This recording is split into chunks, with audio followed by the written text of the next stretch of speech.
bir gündür. Bu günlerin Azərbaycan əsgərlərinin bayram günüdür və əsgərlərimiz bilirsiniz kimdir? Əsgərlərimiz vətənimizi, torpağımızı qoruyan igid və cəsur insanlardır. Biz onların sayəsində rahat, xoşbəxt həyat keçiririk. Bağçaya gəlirik, rahat oynayırıq, oxuyuruq. İndi biz öz mahnılarımızdan, rəqslərimizdən əsgərlərimizin bayramını qeyd edək və əsgərlərimizə çox sağ ol, əsgər dairəyə. Gəlin birlikdə deyək.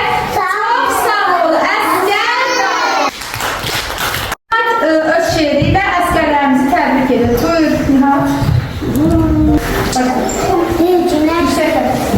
Bir güneştir, şəfəq saçır, şəfəqindən düşmən qatır, Qarabağa yamalaşdırar, düşmənə od qoyan əsgər.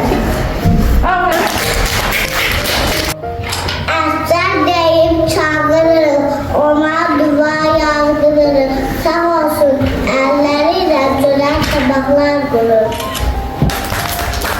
Bağların, gəlin tədbirimizi böyük bir sevinçlə bağçamızın gözəl həyatında davam etdirək.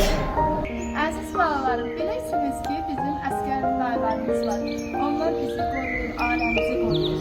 Onlar çox uzaqda yaşarlar, ailəsindən, anasından, bacısından ayrı qalırlar, onlara həsrət qalırlar.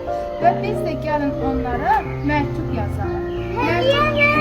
Məktub bilirsiniz nədir? Məktub nədir?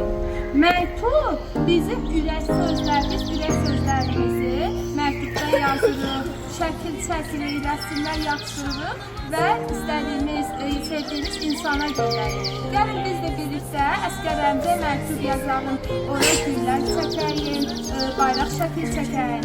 Yazalım uşaqlar. Uşaqlar. Baxın, bir məktub gətirmişəm. Birlikdə kiminlə ürək sözlər var desin, mən qeyd edim məktuba, əsgərimizə göndərək. Başlayalım, birinci kiminlə ürək söz var? Qeyd edin. Əsgər dayı çox sevirəm sana. Ay, sağ ol. Sonra ayrı kim nə demək istəyir? Buyursun. Mən yenə. Aferin. Sana elə bax etdik. Ben de adam yaşlarım.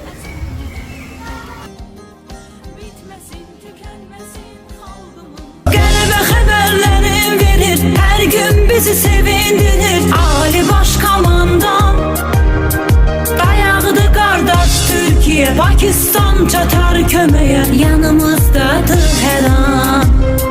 Qələbə xəbərlərim verir, hər gün bizi sevindirir. Ali Baş Komandan dayağıdır qardaş Türkiyə, Pakistan